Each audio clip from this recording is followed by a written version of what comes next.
Hi guys, today I'm going to share how I am transplanting my onion seedlings which I've started from seeds. I'm growing 4 different varieties this year. All of them are long day varieties. Since I live in zone 6B, long day varieties do well here. I started my seeds on March 27.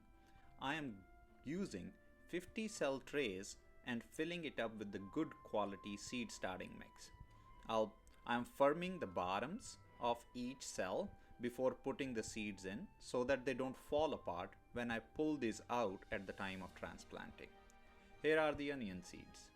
I'm going to multi-sow onions. That means in each cell I'm going to drop 4 to 5 seeds. Advantage to this method is that you overall get 4 to 5 medium-sized onions instead of just one big one. And that works out better in terms of overall yield.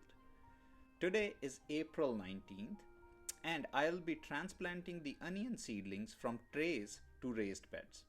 To create a planting hole, I'm using a wooden dibber to make a hole 3 to 4 inches deep.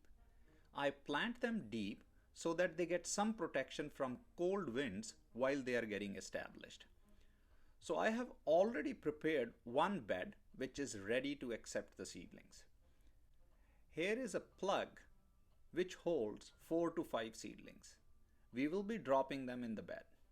Just put them in the ground and push them in so that the roots make a good contact with the soil below. We'll be planting 100 plugs like this today. So here is the end result. Once seedlings are in the ground, I gave them some more water. Both beds are ready to go. Time comes, I'll be giving them organic fertilizer. If you've enjoyed the video, please give me a thumbs up. If you subscribe, you will get to see the updates on how these onions and other crops in my backyard garden are doing. Feel free to leave a comment on how you plant your onions. Thank you for watching.